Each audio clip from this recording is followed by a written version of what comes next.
warm welcome to all of you. My name is Anjul Tyagi and this is my YouTube channel. And today we will be doing or completing our part 2 for Unit 4 of BPCC 107, which is Yourself in Social Context. So इससे पहले we had already completed the previous units and part 1 of this particular unit. Abhi, what I want to tell you is that you need to complete the previous units first if you haven't, because एक base बनता है which you need as in further concepts के लिए. In this particular session, our objective or our content of focus is agents of enculturation. हम क्या देखेंगे? That we will be learning about siblings, extended family, peer relations, education, and religion. How exactly these factors or these agents will be making you learn your culture. हमने ना पिछले chapter में पढ़ा था that what exactly is enculturation. Enculturation में we learned about that enculturation is actually a process.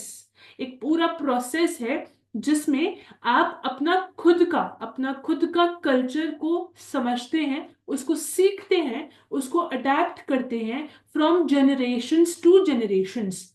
अभी इस चीज में देर आर मल्टीपल थिंग्स और मल्टीपल फैक्टर्स जो एट द एंड आपकी हेल्प करते हैं आपका खुद का कल्चर सीखने में. इसमें सबसे पहले we learn in the previous session कि पेरेंट्स जो हैं वो एक प्रोमिनेंट और मेन रोल प्ले करते हैं. पेरेंट्स के बाद we are going to understand कि how exactly are siblings, that is our brothers और सिस्टर्स, आर कजन्स, ये कैसे हेल्प करने वाले हैं इन एनकल्चरेशन. सो हम क्या देखते हैं that siblings are responsible for enculturation and socialization.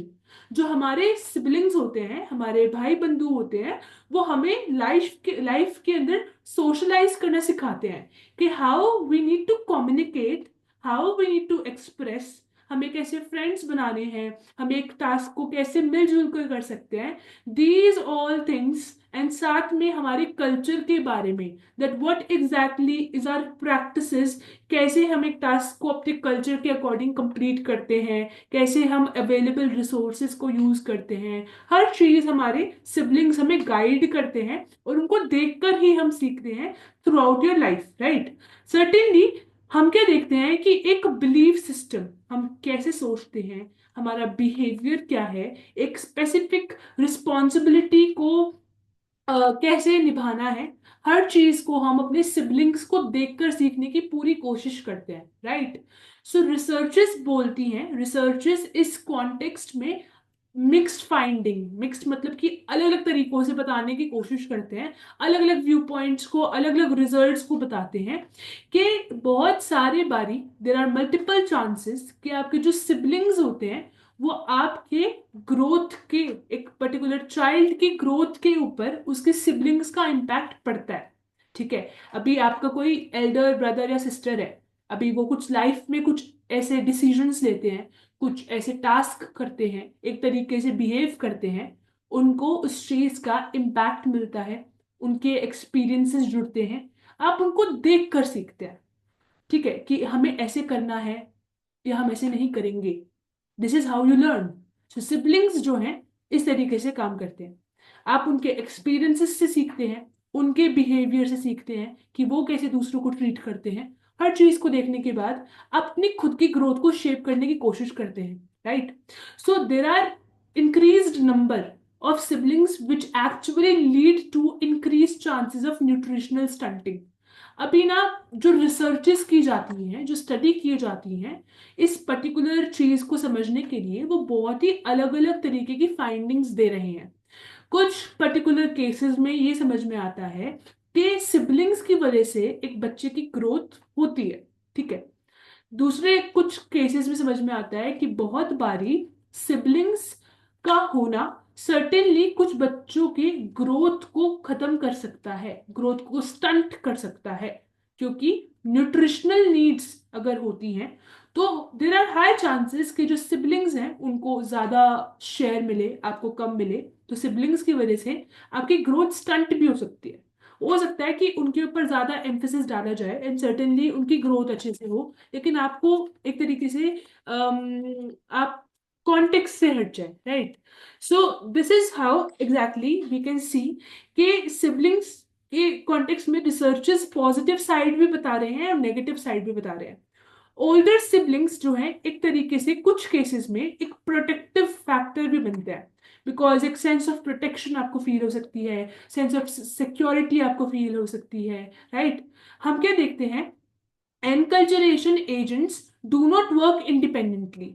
आप जब पेरेंट्स को समझ रहे हैं, सिबलिंग्स को समझ रहे हैं, टीचर्स, फ्रेंड्स, आपका रिलीजन, आपके प्रैक्टिसेस, हर चीज को समझ रहे हैं, तो आप क्या देखेंगे, कोई भी एक फैक्टर या कोई भी एक एजेंट सिर्फ अपने आप में आपको कल्चर नहीं सिखाता। हर एक फैक्टर एक दूसरे से इंटरलिंक्ड होता है, इंडिपेंडेंट इंटर रिलेटेड होता है, राइट? अभी next is your extended family. Extended family certainly आपके जो एक तो आपकी कोर फैमिली होती है जिसमें आपके पेरेंट्स, आपके सिबलिंग्स होते हैं। इसके बाद जितना भी आपका सर्कल है वो आपका एक्सटेंडेड फैमिली में आता है, योर आंट, आंटीज, मौसीज, ताईज, ठीक है, एवरीवन वो आपके एक्सटेंडेड फैमिली में आते हैं। तो जॉइंट फैमिली कल्चर जो होता है, स्पेसिफिकली जो अपने एशियन सोसाइटीज हैं या अपने जो ईस्टर्न सोसाइटीज हैं या इंडियन सोसाइटीज जो हैं, हम हमारी फैमिलीज में ना आपको एक्सटेंडेड फैमिली का कॉन्सेप्ट दिखाई देगा, ठीक है? तो सर्टेनली हम जॉइंट फैमिलीज को भी एक्सपीरियंस कर लेते हैं। जॉइंट फैमिलीज जो होती हैं वो हमें एक इम्पॉर्टेंट रिलेशनशिप का डायनेमिक सिखाते हैं कि how exactly you need to maintain your core relations and your extended relationships, ठीक है? हम क्या देखेंगे कि बच्चों के अंदर एक सेंस ऑफ बिलोंगिंगनेस, एक एक जुड़ाव, एक यूनिटी, एक ब्रदरहुड भी डेवलप होता है एक्सटेंडेड फैमिली की वजह से। हम क्या देखते हैं कि बहुत सारे हमारा ग्रुप जो है वाइडन हो जाता है, बहुत सारे हमें प्लेमेट्स मिलते हैं। हम क्या देखते हैं, सर्टेनली आपके पास जब इतने सारे मेंबर्स एक फैमिली में जुड़ जाते हैं तो आपके पास लव और वार्मथ की कमी नहीं होती। यू सर्टेनली हैव सम और द अदर पर्सन जो आपके साइड होगा और जिसको आप कंफर्टेबली अपनी प्रॉब्लम्स बताने की कोशिश कर सकते हो, वो आपको गाइड कर सकते हैं, आपको स्नेह या लव से या वार्मथ के साथ रख सकते हैं। आप क्या देखेंगे, आपकी फैमिली की तरफ ना ज्यादा रिस्पॉन्सिबिलिटी बढ़ जाती है, या फिर आपको वो एक लॉयलिटी फील होती है कि we need to be loyal और we need to be belonged to our family, because extended family में हम वो फीलिंग, एक वो अपने अंदर स्पिरिट डेवलप कर लेते हैं। हम क्या देखते हैं कि हम अथॉरिटी या जो अपना हेड होता है, जो हमें हमारी पूरी फैमिली को चलाने की कोशिश करता है, या फैमिली में कुछ मेंबर्स होते हैं जो फैमिली के वेलफेयर के लिए करना चाहते हैं, ठीक है, उनके लिए हमारे अंदर रिस्पेक्ट भी जगती है, एज इन हमारे ग्रैंड पेरेंट्स, हमारे एल्डर्स, हमें लगता है कि they have actually worked for the family and certainly we should respect them. So ये वाली जो आपकी फीलिंग्स हैं, ये वाला जो आपका कल्चर का जो सिखाने का तरीका है, वो एक्सटेंडेड फैमिली भी कर सकती है। आप क्या देखेंगे कि कल्चर्स के अंदर एक्सटेंडेड फैमिली जो है एक source of passing on the cultural heritage है। जनरेशन टू जनरेशन एक कल्चर को पास ऑन करने में आपका extended family plays an important role. हम क्या देखेंगे, even after a process of acculturation and family neutralization, after immigrating to Western countries such as the USA, Asian Indian Americans maintain the joint family values and etiquettes। हम क्या देखते हैं कि अगर कुछ फैमिलीज ऐसा होता है कि आप इंटरनेशनल इंडिविजुअल बन जाते हैं, एज एन आप अपने नेशन को छोड़कर, अपनी फैमिलीज को छोड़कर आगे जाते हैं, आपके एज एन आप नए कल्चर्स को एक्सेप्ट करते हैं, उनके साथ इंटरलिंक होते हैं, बट कहीं ना कहीं आपका जो कोर है, आपका अगर जॉइंट फैमिली या एक्सटेंडेड फैमिली वाला आपका एस्पेक्ट है, तो देर आर हाई चांसेस कि आप उसको फैसिलिटेट करेंगे और उसके ऊपर भी फोकस करेंगे, राइट?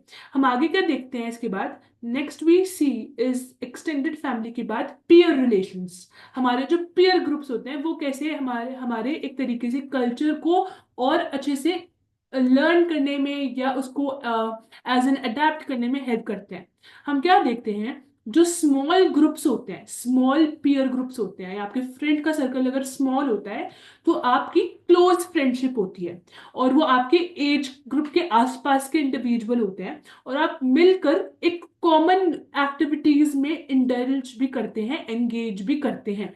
सो यहाँ पर आपका जो स्मॉल पीयर रिलेशन होता है या स्मॉल ग्रुप होता है, अगर आपका स्मॉल फ्रेंड ग्रुप या सर्कल होता है या पीयर ग्रुप होता है, आप उनके अंदर आपका जो इंटरेक्शन है, आपका जो फ्रेंडशिप है, वो ज्यादा होता है। ठीक है। आप अलग अलग कल्चर्स को बहुत ही बारीकी से और बहुत ही करीबी से जानने की कोशिश करते हैं। आप क्या देखेंगे कि आपको सोशलाइजेशन के अंदर आपस में इंटरैक्ट करना और कम्युनिकेट करने वाला जो एंगल है वो आपको पीयर ग्रुप से भी समझ में आता है।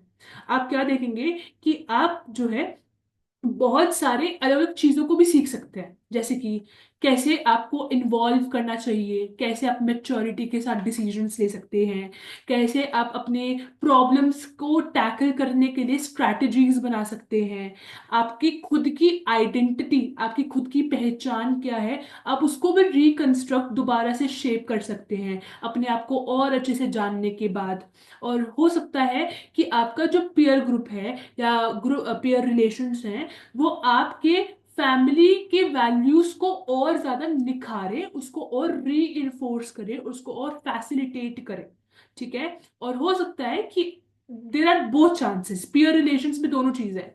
पॉजिटिव साइड पे देखें तो आपका कम्युनिकेशन बढ़ेगा, आपको स्ट्रैटेजी समझ में आएंगी, आपको प्रॉब्लम को हैंडल करना आएगा, राइट। आपका इंटरेक्शन बढ़ेगा, आपका कम्युनिकेशन बढ़ेगा। नेगेटिव साइड पे ये हो सकता है कि आपकी जो प्रॉब्लमैटिक बिहेवियर है, अगर आप गलत एक नेगेटिव पीयर रिलेशन में जाते हैं, तो आपके जो प्रॉब्लमैटिक या नेगेटिव बिहेवियर है वो उनको भी रीइंफोर्स कर सकते हैं। हो सकता है कि आप थोड़ा बहुत इंक्लाइंड है सब्सटेंस के, अगर आपका पीयर ग्रुप ही ऐसा बन जाए जो आपको और अल्कोहल ड्रग्स की तरफ लेके जाए और एब्यूजिंग की तरफ लेके जाए और आपको एक तरीके से वॉयलेंट बिहेवियर सिखाए, तो ये चीज नेगेटिव साइड में जा सकती है। तो हम यहाँ पर ये देख रहे हैं कि how exactly peer relations can actually shape और pass on the culture, right. हम क्या देखते हैं कि जो पीयर रिलेशंस होते हैं, एक तरीके से इसी का एक छोटा पार्ट होता है आपका फ्रेंडशिप। ठीक है। आप क्या देखेंगे, friendship is the sub unit of peer relation. इसके अंदर फ्रेंडशिप में क्या होता है, आप सबको पता होगा कि हम सेंसिटिविटी सीखते हैं, कैसे हम एक स्पेसिफिक बंदे के लिए या कुछ लोगों के लिए बहुत सेंसिटिव हैं, आप उनके साथ कोऑपरेट करना चाहते हैं, आप उनके साथ नेगोशिएट करना चाहते हैं, आप उनके साथ उनको कंपनी देना चाहते हैं। तो friendship is something more intrinsic in nature as compared to your peer relations. Though friendships, peer relations, competition, all sort of things will be helping to shape your culture too. ठीक है। अभी हम आगे देखेंगे कि यहाँ पर ना कुछ स्पेसिफिक आपकी रिसर्चेस की गई हैं कुछ साइकोलॉजिस्ट वगैरह के थ्रू। ठीक है। ये जो पिछला स्लाइड, आप ये वाला स्लाइड देख रहे हैं, पीयर रिलेशन की कॉन्टेक्स्ट में इतना आपको मटेरियल पता होना चाहिए। इसके बाद का जो ये रिसर्च फाइंडिंग्स है, इसको आप सिर्फ एनालिसिस बेसिस पे रख सकते हैं कि एज एन आप एक दो पॉइंट यहाँ से सप्लीमेंट अपने आंसर में कर सकते हैं। प्योरली आप उसको रट के जाएं, याद करके जाएं, दैट इज नॉट रिक्वायर्ड। बस ये अंडरस्टैंडिंग के लिए या एक आधा पॉइंट डालने के लिए इंपॉर्टेंट है। इसके आगे इसको पूरा प्योर इंपॉर्टेंस आप इस वाली स्लाइड को दें, दैट इज नॉट इम्पॉर्टेंट। आपको इंट्रोडक्शन लिखना चाहिए, आना चाहिए, फ्रेंडशिप के बारे में बताना आना चाहिए, और जो हमने पीछे पॉजिटिव पॉइंट्स देखे थे वो आने चाहिए। ये वाला जो कॉन्टेक्स्ट है, इसको सिर्फ हम समझने के लिए पढ़ने वाले हैं। ठीक है। तो हम क्या देखते हैं, that there is this person whose name is Salman Akhtar. तो सलमान अख्तर ने अपनी एक स्टडी करी। हमें पता है सब साइकोलॉजी के अंदर स्टडी करते हैं, अपनी अपनी फाइंडिंग्स देते हैं। तो सलमान अख्तर ने भी अपनी एक स्टडी करी जिसमें वो इन्वेस्टिगेट करना चाहते हैं friendship of immigrant children in western countries. बाहर की वेस्टर्न कंट्रीज के अंदर जब इमिग्रेंट्स, जो बाहर से लोग आते हैं, उनके बीच में कैसे फ्रेंडशिप होते हैं। तो उन्होंने कुछ कॉन्सेप्ट्स, कुछ अपनी फाइंडिंग्स दी हैं। वो बोलते हैं कि अगर एक ही एथनिसिटी या एक ही एथनिक ग्रुप का ज्यादा लोग होते हैं, उनके अंदर जल्दी फ्रेंडशिप होती है, वो ज्यादा कोहेरेंटली फ्रेंडशिप डेवलप कर सकते हैं। फॉर एग्जाम्पल, अगर मैं बोलती हूँ कि यूएसए के अंदर बहुत सारे इमिग्रेंट्स हैं, या कनाडा लंदन के अंदर बहुत सारे इमिग्रेंट्स हैं, वहां पर जो एशियंस होंगे ना, वो ज्यादा क्लोज फ्रेंडशिप डेवलप कर सकते हैं। This is what Salman Akhtar wanted to say, कि एक कॉमन एथनिक ग्रुप के लोग अपने आपस में ज्यादा क्लोजली फ्रेंडशिप डेवलप करते हैं। अगर मुझे बाहर जाकर इस मोमेंट पर मुझे कुछ लोग मिलते हैं जो इंडिया के ही हैं, चाहे वो सदर्न इंडिया के हैं, वेस्टर्न इंडिया के हैं, या मध्य प्रदेश के हैं, चाहे वो तमिलनाडु के हैं, लेकिन मेरी उनके साथ फ्रेंडशिप ज्यादा अच्छे से होगी एज कंपेयर टू द बिल्कुल एक्सट्रीम कल्चर के लोग। ठीक है, मैं चाइनीज, कोरियंस, अफगानिस्तानीज, पाकिस्तानीज और नेपाल, श्रीलंकन्स, इन सब के साथ ज्यादा इजीली एक वाइब मैच कर पाऊंगी as compare to the external completely different society के लोग। राइट। हेट्रो एथनिक फ्रेंडशिप में क्या बोला जाता है कि आपके फ्रेंड्स हैं जो एथनिक ग्रुप के हैं, आपके ग्रुप से अलग, मतलब कि दूसरे ग्रुप के, दूसरे एथनिक ग्रुप के अगर आपके फ्रेंड्स बनते हैं तो उसको हम हेट्रो एथनिक फ्रेंडशिप बोलते हैं। ठीक है।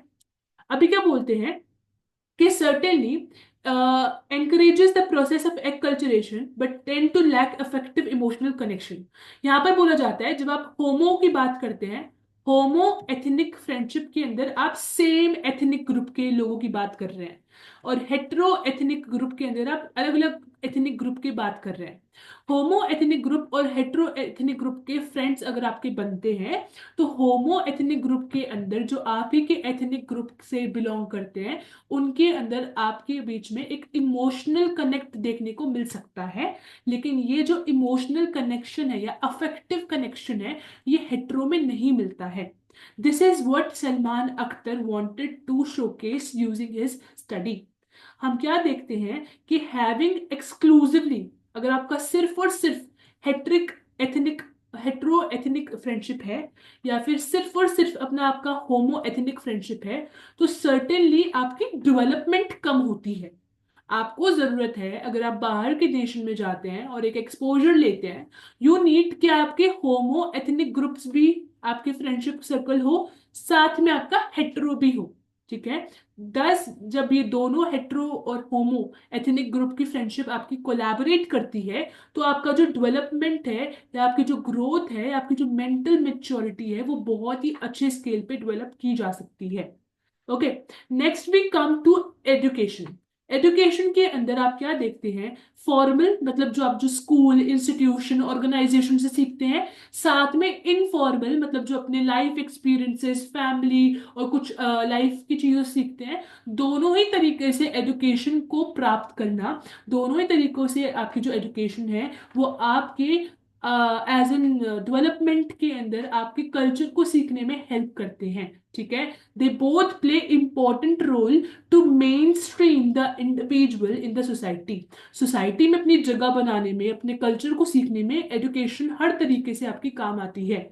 यहाँ पर हमारे पास जॉन ड्यूअर है, और वो बोलते हैं, वो बताते हैं कि कैसे आपका जो एजुकेशन है वो इम्पोर्टेंट है सोसाइटी के अंदर, समाज के अंदर। वो बोलते हैं कि आप जब एजुकेशन या एजुकेशन को सीखते हैं, या फिर आप एजुकेटेड बनते हैं, तो आपके आपस में ना कल्चर को ट्रांसमिशन होता है, मतलब आप अपना कल्चर दूसरों को सिखाते हैं, दूसरों कल्चर की चीजें अपने आप सीखते हैं। तो कल्चरल ट्रांसमिशन के लिए इंपॉर्टेंट है। आप इनइक्वालिटी थोड़ा कम करते हैं, सोशल लेवल पे आप अडेप्टिव बनते हैं कि सोसाइटी के अलग अलग चेंजेस को या सोशल चेंजेस को आप अडेप्ट करते हैं, एक्सेप्ट करना सीखते हैं। इसके बाद आप नई नई नॉलेज को सीखते हैं, और अपनी खुद की पर्सनल डेवलपमेंट भी आप एजुकेशन के थ्रू कर सकते हैं। This is what he had stated and you can use these points in your answers too. इसके अलावा एजुकेशन के अंदर कुछ और पॉइंट्स हैं, इनको और देखते हैं कि एजुकेशन के रिगार्डिंग ना हम देखते हैं कि कुछ स्पेसिफिक स्टडीज की गई। ठीक है। एजुकेशन को ध्यान में रखते हुए, और उसकी फाइंडिंग्स यहाँ पर है। पहले तो ये बोलते हैं कि differences in mathematical and other educational abilities causal factor can be. हम क्या देखते हैं कि बहुत सारी स्टडीज की गई, एक जनरल आंसर हमने पीछे देख लिया, अब इसके बाद एक्स्ट्रा जो इन्होंने मटेरियल दिया है अभी हम उसको देख रहे हैं। ये बोलते हैं कि आप क्या कुछ अलग अलग कल्चर्स के अंदर मैथ्स वाली जो एजुकेशन है वो डिफरेंट होती है। ठीक है। और बहुत सारी अलग अलग एबिलिटीज भी डिफरेंट पाई जाती हैं अलग अलग कल्चर में। हो सकता है इंडियन सोसाइटी, इंडियन कल्चर का मैथमेटिक्स का जो अप्रोच है वो अलग होगा, और अलग अलग चीजें हम एजुकेशन सिस्टम से सीख पाते हैं। वहीं पर चाइनीज एजुकेशन सिस्टम अलग होगा, और आपका वेस्टर्न एजुकेशन सिस्टम अलग होगा। तो अलग अलग कल्चर में अलग अलग एजुकेशन सिस्टम और उनकी एबिलिटीज होती हैं जो वो सिखाई जाती है। ठीक है। हो सकता है कि एशियन जो सोसाइटीज हैं वो आपको हार्ड वर्क सिखाते हो, और आपको बहुत ही साइंटिफिक अप्रोच लेना सिखाते हो, और आपको डिराइवेशन इन सब पे काम करना सिखाते हो, राइट। लेकिन वेस्टर्न सोसाइटी स्मार्ट अप्रोच को यूज करते हो, वो उनके एजुकेशन सिस्टम में ही ऐसे इनबिल्ट किया जाता है। सो इसके रीजन क्या है? ठीक है, अलग अलग एजुकेशनल एबिलिटीज अलग अलग कल्चर में पाई जाती है, क्यों, वाई? इसके रीजन है कि कल्चर और सोसाइटी अलग अलग हो सकते हैं। लैंग्वेज में डिफरेंस होता है, इसीलिए हो सकता है कि ये जो एबिलिटीज हैं इनमें भी डिफरेंस आ जाए। हो सकता है कि टीचिंग स्टाइल में भी डिफरेंस हो। हमारे यहाँ पर गुरुकुल सिस्टम है, टिपिकल बोर्ड चौक सिस्टम है, अभी भी major proportion of Indian society के अंदर। तो आपको क्या लगता है कि अपने जो टीचिंग एबिलिटीज हैं वो ऑब्वियसली बाहर की सोसाइटी से बहुत अलग होंगी, right. So for example, compare to United States, Chinese and Japanese teachers spend greater time with student. अगर हम तीन कंट्रीज का या तीन कल्चरल सोसाइटीज का लेते हैं, एक तो यूएस, एक चाइनीज और एक जापान। तो यहाँ पर हम देखते हैं कि चाइनीज और जापानीज कल्चर्स के अंदर टीचर्स ज्यादा समय बिताते हैं, ज्यादा टाइम इन्वेस्ट करते हैं स्टूडेंट्स में। American teaching system believes in praising the student on correct answers. American या यूएसए की जो टीचिंग सिस्टम है वो ये फोकस करते हैं कि आप बच्चों को उनके हर एक अच्छे करेक्ट अटेम्प्ट के ऊपर आप उन्हें प्रेज करो। लेकिन हम हमारे इंडियन, जापानीज, तैवानीज, चाइनीज कल्चर में क्या होता है कि अगर एक बच्चे ने कुछ गलत किया है तो आप उसको करेक्ट करने पे ज्यादा विश्वास रखते हो। तो इन दोनों अप्रोच या हर एक कल्चर की अपनी खुद की एक अप्रोच होती है, एक अलग वो एबिलिटी सिखाते हैं बच्चे को। तो एजुकेशन सिस्टम भी आपकी कल्चरल डिफरेंसेस को या कल्चर को सिखाने में हेल्प करता है। ठीक है। Cultural differences in course content of an education system across nations and within nations as well। हम क्या देखते हैं, एक नेशन दूसरे नेशन की कल्चरल एजुकेशनल जो थिंकिंग है, अप्रोच है, अलग है। इवन इंडिया के अंदर ही अलग अलग स्टेट के अंदर अलग अलग तरीके से चीज़ों को पढ़ाया सिखाया जाता है, उनको एबिलिटीज उनकी स्किल डेवलपमेंट होती है। ठीक है। तो हम क्या देखते हैं कि certainly education in certain way do shape और मॉडिफाई आर पॉलिटिकल या अपनी सोसाइटी का स्ट्रक्चर। तो एजुकेशन एक इम्पॉर्टेंट रोल प्ले करता है हमारी सोसाइटी और उसके पॉलिटिकल स्ट्रक्चर को शेप इन करने में और आगे चलाने में। ठीक है। आई होप समझ में आ गया होगा। It is not much heavy context to understand. अभी हम बात करने वाले हैं रिलीजन की। रिलीजन मतलब धर्म। आपका जो धर्म होता है वो आपको एक स्पेसिफिक कल्चर से जोड़ने में हेल्प करता है, और उसकी प्रैक्टिसेस को सीखने में, अडेप्ट करने में भी हेल्प करता है। हम क्या देखते हैं, रिलीजन और एजुकेशन ये अलग अलग चीजें नहीं है। आपका जो रिलीजन है वो आपको बहुत तरीकों से एजुकेशन से जोड़ता है, इनफॉर्मल तरीकों में। ठीक है, आपको बहुत कुछ सिखाने में, बहुत सारी नॉलेज को गेन कराने में हेल्प करता है। ठीक है। So religious advocates would impart values. हम हमें अपने रिलीजन के थ्रू वैल्यूज सीखने को मिलती है। ठीक है। हम क्या देखते हैं, बहुत सारी एजुकेशन और नॉलेज भी सीखने को मिलती है हमें अपने रिलीजन, अपने धर्म से। वेदास और हिंदू के जो स्क्रिप्चर्स हैं, हिंदू या अपने जो ये हिंदू धर्म के जो टेक्स्ट हैं, ये हमें ग्रामर, कंपोजिशन, वर्सेस के बारे में बताते हैं, लॉजिक के बारे में बताते हैं, ऑक्यूपेशनल स्किल्स के बारे में बताया जाता है। गुरुकुल सिस्टम में बहुत कुछ सिखाया जाता है, राइट। और बहुत सारी ऐसी भी वैल्यूज सिखाई जाती हैं जिनके थ्रू हम अपनी लाइफ को सस्टेन कर सकते हैं, एक अच्छे पाथ पे चल सकते हैं। सिमिलरली हर एक रिलीजन अपने अलग अलग तरीकों से कुछ कुछ वैल्यूज को हमारे अंदर सिखाने की कोशिश करता है, right. Some religions celebrate the transition to adulthood of individual by ceremonies. हमारे रिलीजन से ही तो हमारी सेरेमनीज और अलग अलग फेस्टिवल्स वगैरह जुड़े हुए हैं। तो कुछ ऐसे भी रिलीजन्स होते हैं, कुछ सेरेमनीज के थ्रू आपको, जब आप एक बचपने से एडल्टहुड में जाते हैं, उनके वहाँ पे सेरेमनीज रखी जाती हैं अलग अलग तरीकों से, प्रैक्टिसेस के थ्रू आपको जो है प्रेस किया जाता है, आपको और सिखाया जाता है। मॉडर्न टाइम के अंदर हम क्या देखते हैं, आज के टाइम पे भी हम कितने भी मॉडर्नाइज हो चुके हों, कितने भी सेंचुरीज क्रॉस कर चुके हों, लेकिन आज के टाइम पे भी मॉडर्न इंसान भी अपने रिलीजन से जुड़ा हुआ होता है। तो आप खुद ही देख सकते हैं कि हाउ एग्जैक्टली रिलीजन कितना इंटरनल और इंट्रिंसिक पार्ट है हमारी सोसाइटीज का, हमारे एक्शंस का, हमारे कल्चर का। रिलीजियस जो बिलीव्स होते हैं वो हमारे मॉरल डेवलपमेंट पे बहुत इम्पैक्ट डालते हैं। मतलब हमारे जो वैल्यूज हैं, मोरल है, इसको बहुत स्ट्रांगली ज्वाइन करते हैं और उसमें बहुत हेल्प भी करते हैं। राइट। आई होप ये आपको समझ में आ चुका होगा। So in this particular session we are ending it here only. If you found my channel, आपको मेरे वीडियो सेशन अगर किसी भी सेंस में हेल्पफुल लगते हैं, do like, subscribe and share, and till then take care and bye bye.